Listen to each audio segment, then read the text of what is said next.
Boa noite, tudo bem com vocês? Boa noite. Nesse bloco a gente está discutindo o trabalho, né? Então a gente foi lá desde a necessidade do ser humano de trabalhar, de se desenvolver, de produzir coisas, né? Para superar suas condições normais, certo? A gente viu o trabalho em desemprego, a gente viu o trabalho da questão racial na aula passada. Essa aula a gente viu um pouco da questão do trabalho e a questão feminina, certo? Ou, se quiser, a divisão sexual do trabalho.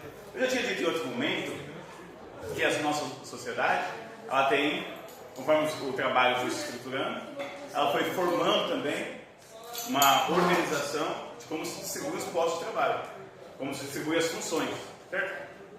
Entre homens e mulheres.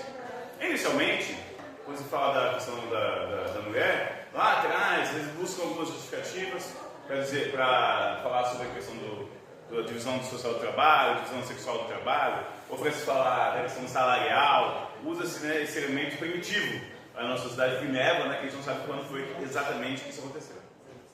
Eu digo supõe-se porque também assim, a gente teve tribos, muitas tribos humanas que eram matrilineares, né, que a mulher tinha um papel maior na sociedade, na organização, na caça. Não é correto dizer que só os homens caçavam, as mulheres ficavam em casa cuidando das tribos, cuidando dos filhos, não é correto.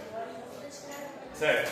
Então aqui para pensar de não se o trabalho. A primeira coisa, né? A primeira coisa do que é homem, o que é se tornar-se homem e tornar-se mulher. Tem muita discussão hoje, que tem a ver com a questão de gênero, né? Aqui então, o que a gente coloca de princípio, que é um elemento básico da sociologia, é que ninguém nasce homem e ninguém nasce mulher, né? Embora você pode nascer com o sexo masculino ou feminino, né? A ideia de gênero, de se construir como identidade sexual, ela vai perpassando ao longo das experiências da vida. Mas que os papéis sociais, no sentido dos papéis sociais, né, os desempenhos de tarefas, que na verdade você vê que a questão salarial, ela passa por a questão do desempenho de tarefas e retribuição por essas tarefas, certo? Uma retribuição desigual. E aqui a gente tem então tarefas femininas, como a cuidar dos irmãos, cuidar dos avós. Essa é uma coisa muito interessante da questão do trabalho feminino, porque uma parte do trabalho feminino é o trabalho em casa. Aqui eu saquei isso, né, do cuidar, porque o cuidar tem a ver com uma dupla jornada. A gente fala de dupla jornada, hoje se fala até em tripla jornada, né? A dupla jornada é porque a mulher, além dela trabalhar, vender sua força de trabalho, ganhar o seu salário, ainda no final do dia, mesmo que ela seja casada, ela tem que chegar e tomar conta de todas as tarefas do lar, certo? Ou seja, ela acabou a jornada dela de 8 horas, a gente chega em casa e fazer as atividades domésticas. A gente vai com um trabalho não pago, né? E na vida das mulheres, o elemento que a gente pode observar é que, quando é criança, ela cuida dos irmãos, dos filhos, cuidando dos avós, dando remédio para os avós, né? Levando a roupa para passear, esse tipo de coisa, né? Indo buscar pão. Limpando a privada com o pai do menino. Isso. Já coloca as crianças dentro desde cedo. E o menino não se coloca. Não se coloca o menino para fazer esse tipo de trabalho. Porque tem uma ideia que isso vai deixar o homem menos homem. É uma coisa muito maluca. É uma coisa meio sem nexo, mas ela tem um fundo. Ela tem um fundo. Por que meio sem nexo, eu digo? É meio sem nexo porque, na verdade, ela reafirma um status quo, certo? Uma forma social de divisão de papéis na sociedade. Ela seria irracional se ela não servisse à afirmação do domínio masculino, certo? Então você arruma uma desculpa mágica, abstrata, da dominação sexual. Então, a mulher já cresce numa sociedade que reserva privilégios aos homens. Mas por que eu estou dizendo isso? Porque depois, quando a gente vai discutir questão salarial, ou questão de direitos de mulheres, acaba sendo uma pressão muito forte para que a mulher aceite condições diferentes. Condições de trabalho diferentes, condições salariais diferentes, condições de participação política diferentes, deixar que outras pessoas, que os homens influenciem e queiram determinar os direitos reprodutivos das mulheres. Isso é uma coisa maluca. Quando fala de direito reprodutivo, isso cai também no negócio da representação política, né? Porque como a maior parte dos cargos políticos que legislam sobre o corpo, sobre leis, sobre a sociedade, está na mão de homens, o Congresso, o Senado, tudo, a esmagadora maioria homens, os homens aprovam leis, né, que ferem diretamente a liberdade da mulher. Então a mulher entra no mercado de trabalho já com uma série de desvantagens sociais, históricas, porque tem também uma ideia de que, a gente vai ver os dados, né, que os dados ficam um pouco mais claros isso, né, que a sociedade, como se a sociedade fosse evoluindo por si mesma, ela fosse deixando para trás esses elementos mais retrógrados, muito atrasados. É verdade que a gente tem tido avanços nos últimos anos, mas o Brasil ainda é campeão mundial entre os campeões mundiais de violência contra a mulher, certo? De assassinato de mulher pelos maridos. E isso envolve uma série de coisas. ligado a essa formação histórica e social. Né? Então, uma das coisas é isso, né?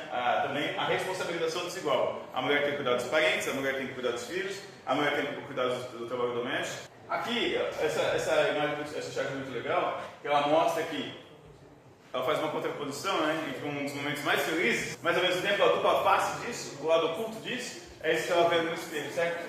Que é basicamente virar uma trabalhadora não remunerada do lar. E esse monte é muito maluco, porque o trabalho feminino em casa não é visto como trabalho, certo? É como se é comum também você ver as mulheres se justificando, né?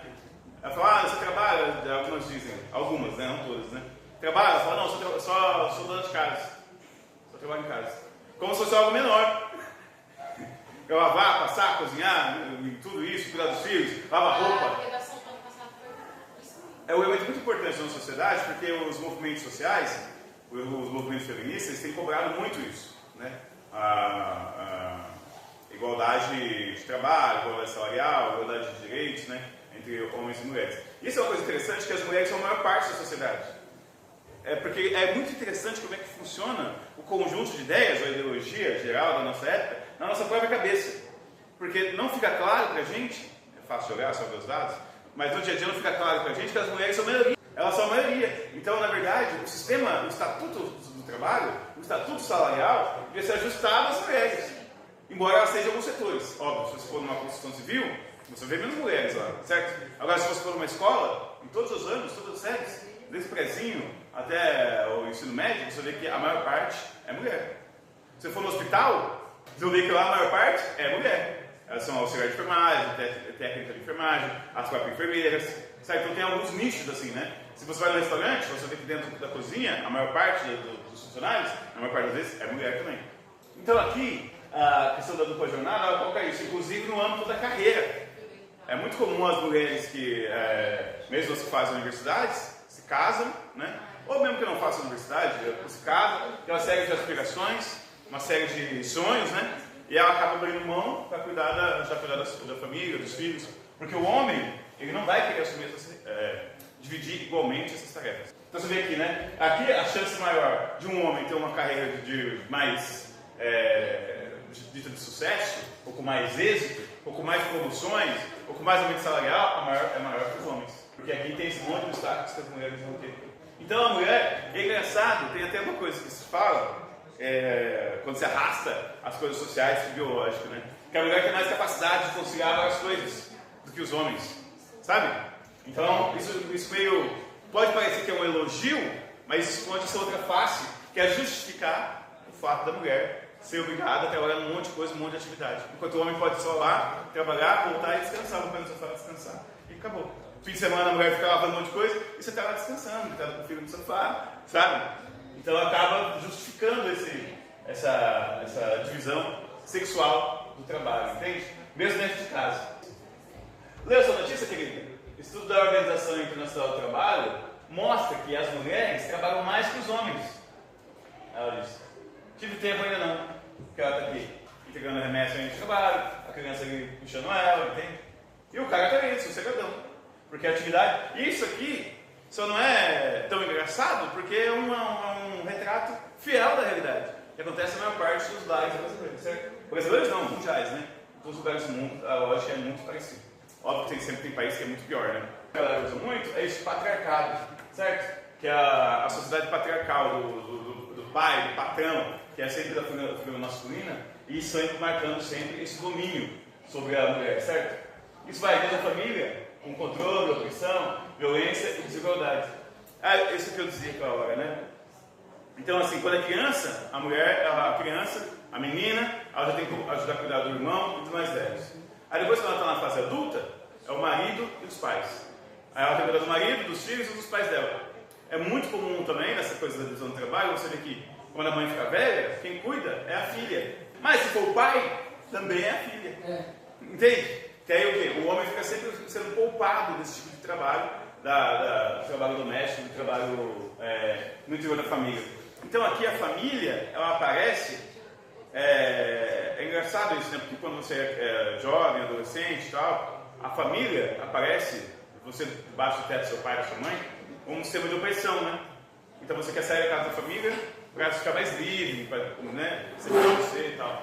No caso do homem isso até funciona um pouco, né, porque depois ele vai sair da casa dos pais, vai se casar, nesse caso, né, ele vai se casar, a esposa vai estar lá e a liberdade dele vai ser mantida, certo? Agora no caso da mulher, ela sai da opressão do pai e da mãe, né, ao longo da sua infância e adolescência e tal, para depois entrar na opressão da família. E aqui passa uma série de coisas, né? Tem um debate ao longo do século XX, sobretudo pelas correntes feministas do marxismo e tal, né? Como que fazia para melhorar as condições das mulheres. Uma delas é a creche. Porque se a mulher tem que ficar cuidando dos filhos o dia inteiro, ela não vai ter tempo para ela. Ela não vai ter tempo para descansar, certo? A dupla jornada de trabalho se mantém. Então, creche, escolas integrais, serviços de saúde. E essa é uma coisa interessante, essa ideia, né, de cuidar é coisa de mulher. E na verdade, a gente tem que pensar que cuidar é papel de todos. Aqui eu trouxe alguns dados também, a inserção das mulheres no mercado de trabalho. São dados do último censo do IBGE, número médio de horas semanais dedicadas aos cuidados de pessoas ou a afazeres domésticos. Aí você vê aqui que as mulheres, aqui está separado também por pretos e pardas. As mulheres, pretas e pardas, elas gastam semanalmente pelo menos 22 horas para cuidar de pessoas ou afazeres domésticos, certo? E os homens, aqui, 11%. Ou seja, metade das horas. Aqui são os caras que, mesmo eles ajudando as mulheres em casa, ainda assim a taxa de participação dos homens é muito menor. E se mantém, se você for ver aqui, homens brancos e os homens brancos e os homens pretos e pardos, é basicamente a mesma porcentagem. Aqui dá para ver que as mulheres brancas, elas gastam mesmo menos tempo com cuidar de pessoas e afazeres domésticos. Isso aqui provavelmente tem a ver também com a questão da renda, né? Porque se entre as mulheres brancas tem uma parcela maior que tem uma renda melhor. Por causa disso ela pode pagar uma diarista, ela pode, né, pagar outro serviço, lavanderia, almoçar mais fora, jantar mais fora, certo? Isso acaba aliviando um pouco. Só que ainda assim é pouco. Diminuiu em 2 horas, né, em média. Né? O que isso tem a ver também? Que se a mulher tem mais atividade em casa, mais atividade doméstica, ela acaba tendo menos horas para trabalhar fora. Então, se ela vai criar um emprego, ela vai criar um emprego meia jornada. Mas por quê? Porque a mulher não quer trabalhar a jornada inteira? Não, porque alguém tem que cuidar das crianças. Alguém tem que fazer comida. Alguém tem que lavar roupa. Então, isso, inclusive, isso inibe a participação da mulher no mercado de trabalho. Aqui é a taxa de ocupação, né? Os homens, como as mulheres, elas têm que trabalhar menos horas para poder cuidar da casa também, acaba que no mercado de trabalho remunerado, a taxa de ocupação é maior entre os homens. Porque os homens acabam trabalhando mais horas fora. Correto? Enquanto a taxa de ocupação dos homens é 57,20%, a das mulheres 42,80%. Pode falar 57% e 42%. E a taxa de desocupação, então, ela acaba sendo maior entre as mulheres que entre os homens, né? Enquanto que 45% entre os homens, 54% para as mulheres.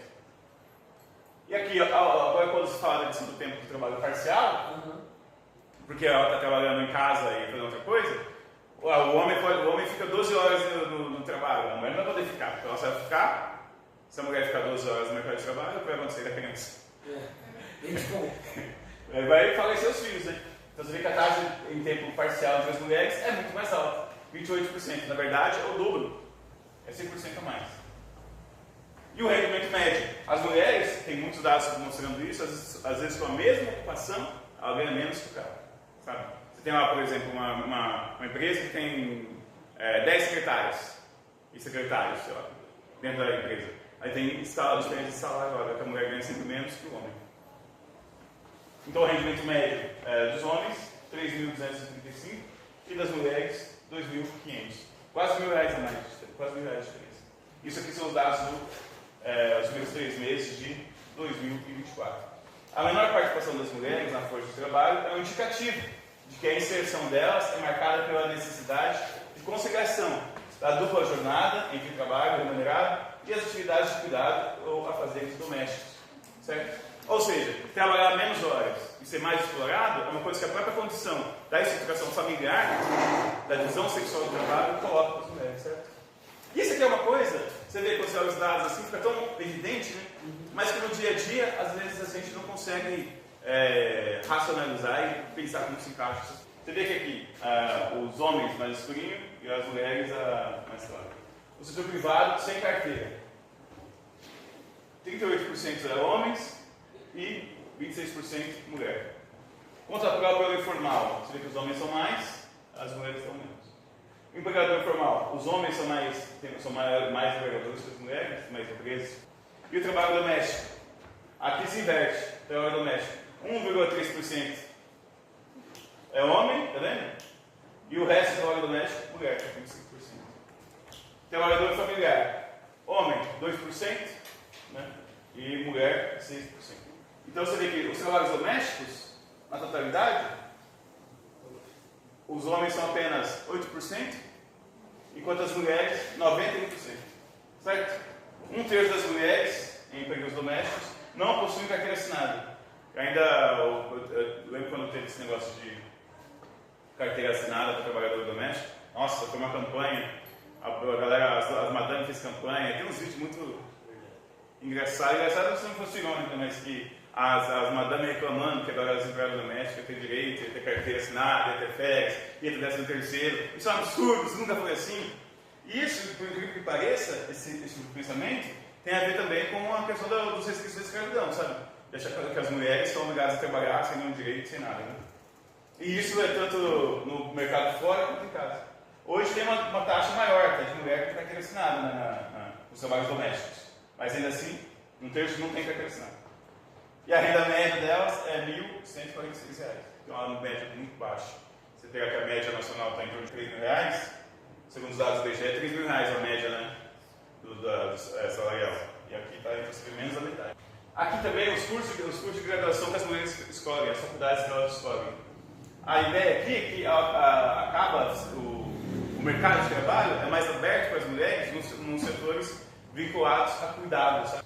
Em saúde também é muito grande. Você pega os cursos de enfermagem, por exemplo, você vai ver que professores também, mas os cursos de saúde, 73,2% é mulher. Veterinária também, 68,5% é mulher. Educação é gigantesco. Então a educação é 65,6%. Na medicina, você vê que já começa né, ainda a maior parte é mulher, mas mulher é 59,7%. Direito, 55% são mulheres. Arquitetura e construção, 43% são mulheres. Agricultura, os cursos de engenheiro agrônomo, apenas 36% são mulheres. Engenharia e profissões correlatas, 21% das matriculadas são mulheres. E computação e tecnologias está em 13,3%. Esse que a gente chama de divisão sexual do trabalho, né? Parece que tem as profissões que são já voltadas para a mulher. Lembro que eu fiz um curso técnico de enfermagem, na sala, todas as salas tinha 50 alunos, 60 alunos, não lembro direito, era tipo, sei lá, tinha 4 homens. Então de 60, tinha 56 mulheres e 4 homens. É isso, beleza? Dúvidas, questões?